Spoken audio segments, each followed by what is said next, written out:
Hey everyone, and welcome back for another deep dive. Today we are going to be cracking open from failure to success. Ooh, yeah. To see what practical wisdom we can pull out for all of you listeners out there. And this isn't just some kind of dry, dusty theory. Right. This book is just overflowing with Yeah. real stories and exercises you can actually use Yeah. to turn those uh-oh moments Yeah. into opportunities for growth. Absolutely. Buckle up, because I have a feeling we're going to uncover some real gems today. You are absolutely right. This book doesn't waste any time, jumping right into the heart of the matter. Have you ever let a small setback completely derail your plans? Oh, yeah. This book challenges us to rethink the way we see those moments instead of labeling them as failures. What if we viewed them as valuable data points? Feedback that helps us course correct and move forward. Okay, so we're already shifting our perspective here. I love that. And the book dives even deeper into this idea of reframing. By looking at the language we use, it suggests that the words we choose have a powerful impact on our mindset. It's like you're training your brain to focus on either obstacles or solutions. Think about it. If you're constantly saying, if only I had, or I wish I could, you're essentially giving yourself permission to stay stuck. But when you switch to, let's figure this out, or what can I learn from this, you're actively prompting your mind to seek solutions and opportunities for growth. So it's about changing the script in our heads. Instead of dwelling on what we lack, we can focus on what we can do, even with the resources we have. Right now, the book gives a great example of this with John and Kate, who both want to start businesses, but approach it from totally different mindsets. John is caught in that if only I had money trap, while Kate is already brainstorming ways to get started, even if it means starting small and scaling up gradually. This isn't just about starting a business, though. This applies to any goal you are trying to achieve. It's about taking action, even imperfect action, instead of waiting for the perfect conditions. Which brings us to another key point. Success is often built on trial and error, embracing those failures as learning opportunities rather than avoiding them can actually accelerate your progress. The book challenges us with a thought-provoking example.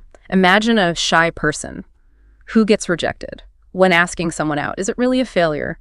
If they learn something from the experience, gained a little confidence, and are better prepared for the next time. I love that example. It completely reframes what we typically consider a failure. It's not about the outcome, it's about the growth and learning. That happens along the way. Exactly. And the book highlights another powerful example, the value of losing in martial arts training. When you lose against a skilled opponent, you identify your weaknesses, refine your technique, and ultimately become a stronger fighter. But when you win easily, you might not learn much at all. So losing can actually be more valuable than winning in the long run.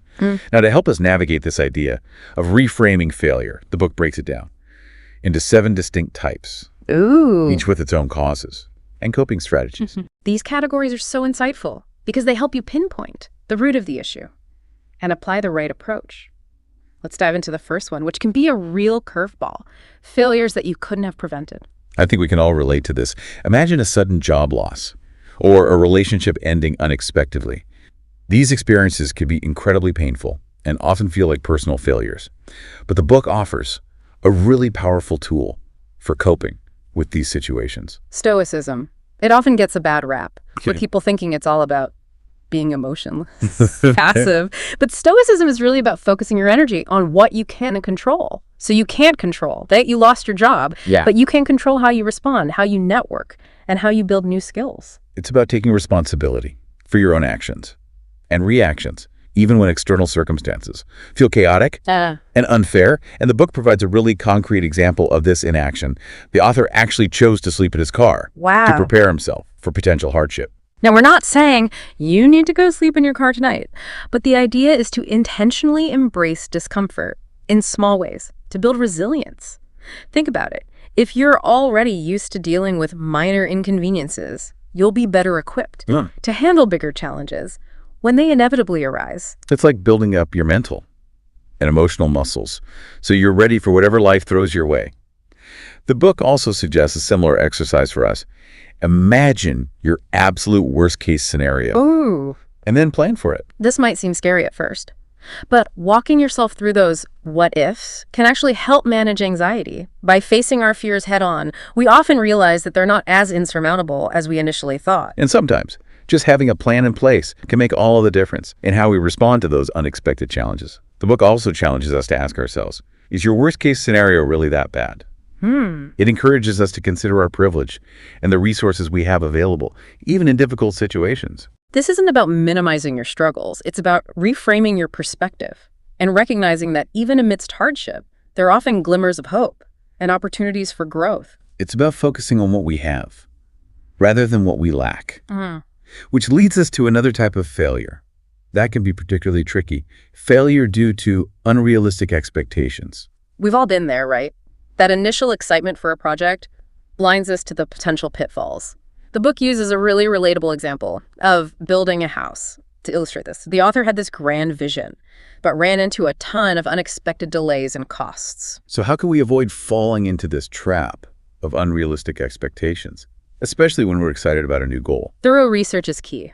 Before diving headfirst into any new endeavor, especially as a beginner, it's crucial to do your homework, understand the potential challenges, the average timelines, and the realistic costs involved. It's about tempering that initial enthusiasm with a healthy dose of reality. And I love the book's emphasis on patience. It's not about hitting some arbitrary deadline. Right. It's about consistently moving toward your goal, even if it takes longer than expected. And being willing to change your approach if something isn't working is also crucial.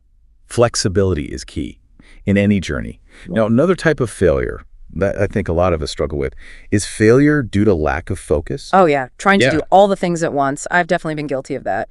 So how does the book suggest we tackle this? Prioritizing. It drives home the point that you simply can't achieve everything at once. It suggests a thought-provoking exercise. Imagine dedicating 100% of your energy to just one goal for an entire week. What could you accomplish? That's a really powerful visualization. It forces you to confront your priorities and consider the impact of focused effort. And the book offers some really actionable advice. Embrace boredom. Often the initial excitement of a new goal fades, and that's when it's crucial to stick to what's working, even if it doesn't feel as thrilling anymore. It's about discipline over motivation, doing the work, even when we don't feel like it. The book also talks about finding the essence of your goal, that one key action that makes everything else easier. It's like finding that 20% of effort. That produces 80% of the results. Now you're ready to tackle another big one? Fear-driven failure. Fear can be such a powerful obstacle, and the book points out that there are different types of fear holding people back. Fear of change, fear of losing identity, fear of losing connection. But one of the most common ones is fear of judgment. Yes, and to combat that, the book recommends building a strong support system with like-minded individuals who share your values and goals. Surrounding yourself with people who understand your journey can make a huge difference in overcoming that fear of judgment. It's about finding your tribe, those people who believe in you, and encourage you to take risks. Speaking of taking risks, the book shares the inspiring story of J.K. Rowling, whose parents didn't initially support her writing dreams. Despite their lack of encouragement, she persevered and achieved phenomenal success. It's a testament to the power of believing in yourself and your vision, even when others doubt you. Believing in your why. And the book emphasizes that the strongest motivation comes from deeply believing in the importance of your goal. It shares another compelling example, Phil Knight's unwavering belief in the power of athletic shoes, which led to the creation of Nike. That unwavering belief can fuel you through the inevitable challenges and doubts along the way. So it's about finding that fire within, that deep conviction that keeps you going, even when things get tough. Now let's shift gears to another common type of failure. Failure due to impatience. I have a feeling we can all relate to this one. You're telling me. The book highlights two ways. Impatience can lead to failure, giving up too soon, because you're not seeing results fast enough, or setting an unsustainable pace and burning yourself out. So it's about finding that balance between persistence and pacing yourself. And I think it's important to acknowledge, as the book does, that life isn't always fair, and everyone has different strengths and weaknesses. Comparing yourself to others can be a recipe for frustration and discouragement. The book shares a relatable example of the author's experience learning backflips compared to his friend who picked it up much faster. I feel that. We've all had those moments where we struggle while others seem to excel effortlessly. But the book challenges us to reframe this. What if we view our weaknesses as opportunities for deeper learning and mastery? A weakness might require more effort, but it can ultimately lead to a greater sense of accomplishment and expertise. That's a really empowering perspective. Now let's dive into a sneaky type of failure. Failure due to self-licensing. It sounds almost like a psychological phenomenon. It is. Self-licensing is a form of self-sabotage, where you justify bad behaviors with good ones. Think about it this way. You reward yourself with a shopping spree. After a week of saving diligently, you're essentially undermining your progress by giving yourself permission to slack off because you've been good. It's like we're tricking ourselves into thinking we deserve a reward, even when it sabotages our long-term goals. So how do we break free from this self-licensing trap? The book offers 3 practical strategies: mindfulness, pre-commitment, and finding alternatives. Mindfulness is about becoming aware of your justifications. Catch yourself in the act of making those excuses. So paying attention to that inner dialogue and recognizing when we're rationalizing those slip-ups. Exactly. Pre-commitment involves setting up systems to prevent impulsive behavior, for example. You could set a low spending limit on your credit card, or even switch to cash payments to make spending more tangible. Those are great practical tips. It's about removing the temptation and making it harder for ourselves to fall back into those bad habits. And finding alternatives involves coming up with healthier ways to reward yourself. Instead of that shopping spree, maybe you treat yourself to a relaxing massage or a day trip with a friend. So finding ways to celebrate our successes without sabotaging our progress. We've covered a lot of ground here with these different types of failure. But the book doesn't just leave us with these insights. It actually provides concrete steps to shift our mindset and actions toward success. That's what makes this book so powerful. It's not just about understanding failure, it's about equipping you with the tools to overcome it and achieve your goals. In part 2 of our deep dive, we'll explore those tools, including the 5 rules for achieving success. Stay tuned. Welcome back, everyone. In part 1 of our deep dive into From Failure to Success, we explored different types of failure and some powerful strategies for reframing those experiences and opportunities for growth. Now we're going to delve into the book's 5 rules for achieving success. I'm ready to unlock some serious potential here. Me too. And these rules aren't just feel-good platitudes. They're practical, actionable strategies backed by real-world examples and research. Rule number 1. Might surprise you. Live life the hard way. Okay, I'm intrigued. Does this mean we should be seeking out misery and discomfort? Not exactly. It's about recognizing that true growth often happens outside of our comfort zones.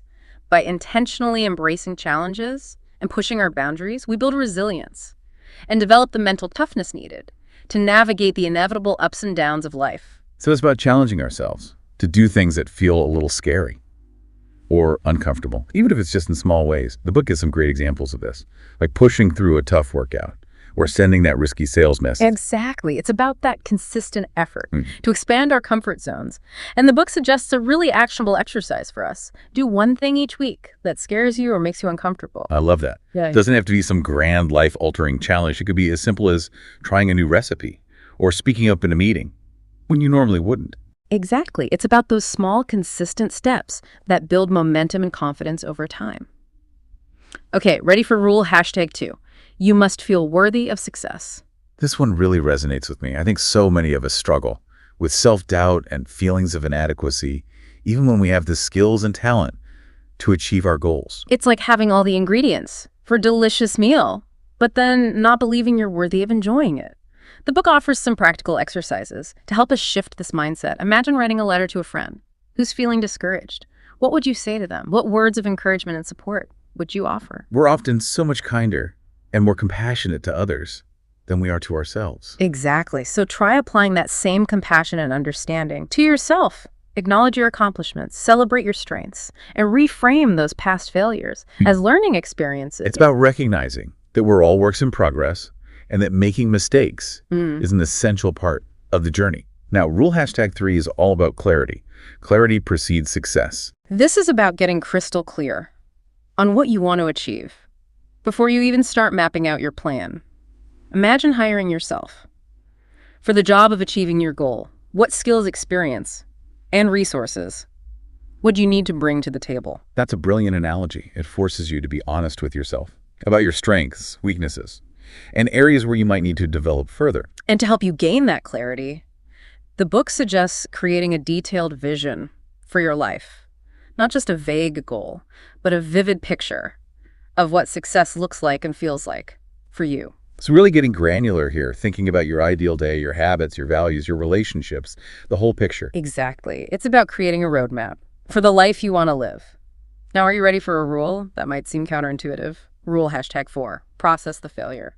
This one sounds a little scary. Does it mean we should dwell on our mistakes and wallow in self-pity? Not at all. It's actually about acknowledging and processing the negative emotions that come with failure, rather than suppressing them or trying to pretend they don't exist. So it's about giving ourselves permission to feel the disappointment, the sadness, the frustration, all of it. Exactly. Bottling up those emotions will only keep you stuck. The book suggests reframing the failure, to look for hidden blessings or lessons learned. Ask yourself, what can I learn from this experience? How can I use this feedback to grow and improve? It's about finding the silver lining, even in the midst of disappointment. The book also emphasizes the importance of self-compassion. Remember that letter we talked about earlier? That exercise can be incredibly powerful for cultivating self-compassion. Imagine writing that letter to yourself, offering words of comfort, understanding, and encouragement. It's about treating ourselves with the same kindness and grace we would extend to a friend who is struggling. Okay, I'm ready for rule #5. What's the final secret to unlocking success? This one is a game changer. Treat your efforts as experiments. So approaching our goals with a sense of curiosity and exploration, rather than the pressure of needing to succeed perfectly right out of the gate. Exactly. Think of it this way. You're conducting an experiment to see what works. You're gathering data, testing hypotheses, and making adjustments along the way. This mindset takes the pressure off and allows you to be more creative and innovative. It's like giving ourselves permission to play and explore without the fear of judgment or consequence. And by mentally losing the resources, you invest in the experiment from the start. You free yourself from the fear of failure and become more open to taking risks. It's about detaching from the outcome and focusing on the process of learning and growth. Does the book give any examples of how this works in practice? Absolutely. It talks about experimenting with different marketing strategies in business, or athletes using this approach to push their limits in training without the fear of performing poorly. So it's applicable to any goal, really. And I love that it encourages us to be more adaptable and resilient in the face of challenges. Now, in addition to these 5 rules, the book delves into some other powerful strategies for building resilience and achieving success. One of the key takeaways is that losses are often hidden blessings in disguise. Like the author's example of giving up on that digital product he was struggling with, which then freed him up to write more books. Sometimes what feels like a failure is actually an opportunity to realign our efforts with our strengths and passions. Precisely. And the book also reminds us that we can't do everything at once. It's about prioritizing our goals and focusing our energy on the things that matter most. It's about saying no to the good so we can say yes to the great, and recognizing that sometimes letting go of something that's no longer serving us can actually open up space for something even better to come into our lives. Now, with all these incredible insights and strategies, we want to make sure you don't just passively consume this information. We want you to put this wisdom into action. Absolutely. In part 3 of our deep dive, we'll leave you with some final provocative thoughts.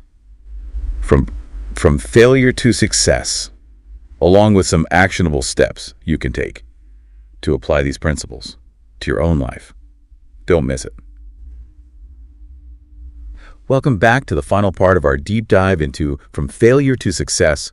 We've covered so much ground already. From reframing those uh-oh moments to understanding those sneaky ways we sometimes sabotage ourselves. But here's the question we always want to answer for you. What does this all mean for you in your day-to-day life? That's the key, isn't it? Knowledge is only as good as what you do with it. And this book doesn't just leave us with a bunch of theories. It challenges us to take action. One of the most powerful takeaways for me is that the true opposite of success isn't failure, it's stagnation.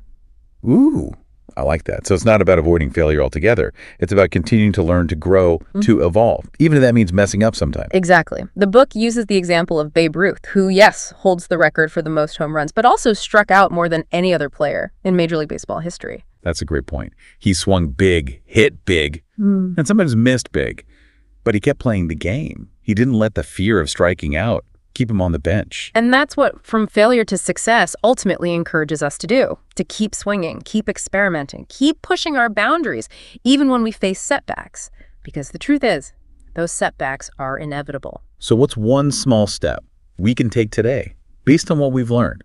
The book encourages us to jot down one action, even a tiny one, that will move us forward. That's a perfect way to wrap up this deep dive. A call to action. Because remember, even small steps, taken consistently, can lead to incredible results over time. So true. What really stood out to you from this deep dive? Was there a particular type of failure you resonated with? A strategy you're eager to try? Or an example that really sparked your imagination? For me, it's that idea of treating our efforts as experiments. It takes so much pressure off and allows us to approach our goals with a sense of curiosity and playfulness. I love that too. It's about embracing the journey, the ups and downs, the twists and turns, and remembering that failure isn't the end of the story. It's just a plot twist. Beautifully said. So as we wrap up our exploration of From Failure to Success, remember this: the greatest failure is to remain the same person throughout the years.